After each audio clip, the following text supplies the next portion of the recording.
It's a hard truth that a friend, even a close one, maybe especially a close one, can be a source of stress rather than its antidote.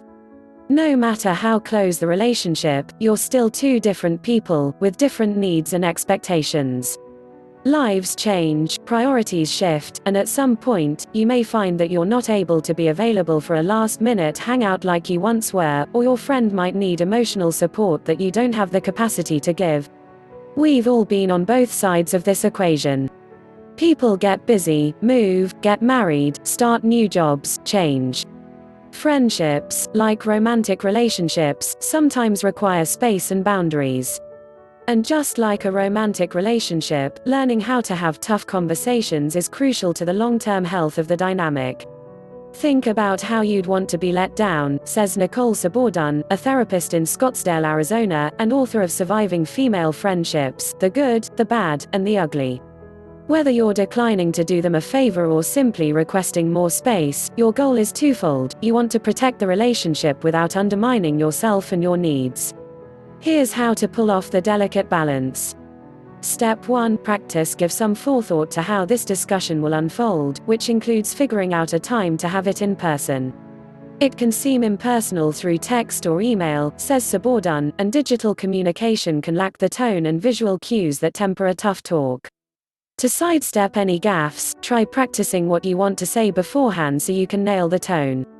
The manner in which the message is delivered can make a world of difference, says psychologist Kelly Campbell, a professor at California State University, San Bernardino, who studies relationships.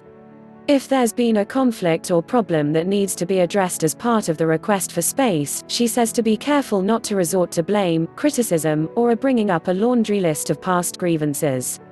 Oftentimes issues arise from simple misunderstandings, so seeking clarity from the friend is important, Campbell says. Stay focused on what you need, and don't assume the worst.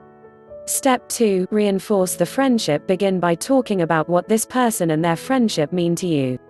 Campbell recommends emphasizing your bond by saying something like, "We've been friends for 10 years, and I'm so grateful that we're in each other's lives." Setting up your talk as something that will strengthen your relationship, rather than as a sign of its flaws, can help cushion the blow.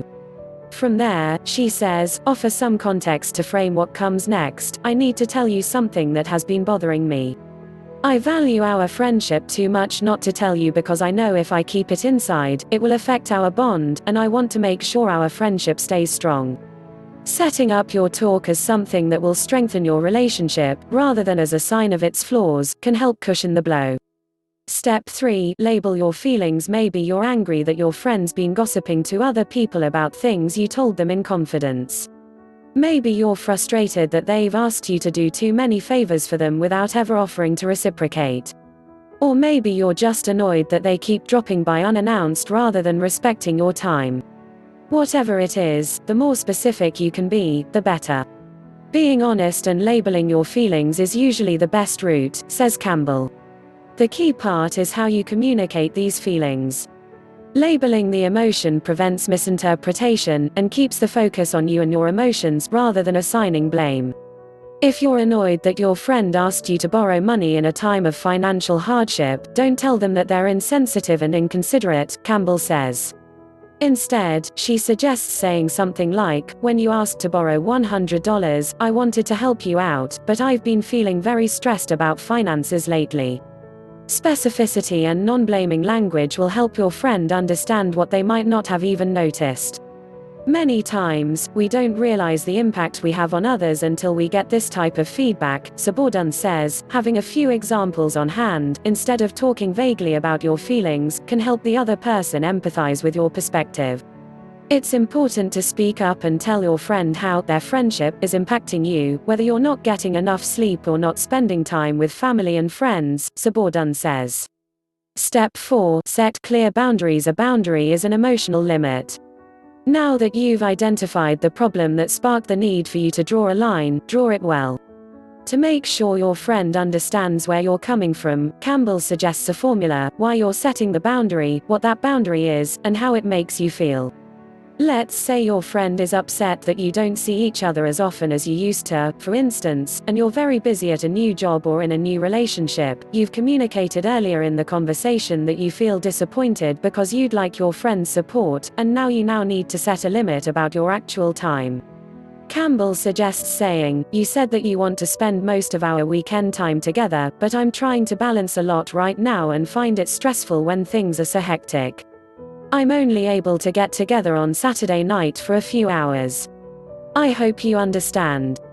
I wish things were different, it's just that I feel stretched thin and want to make sure I get everything done."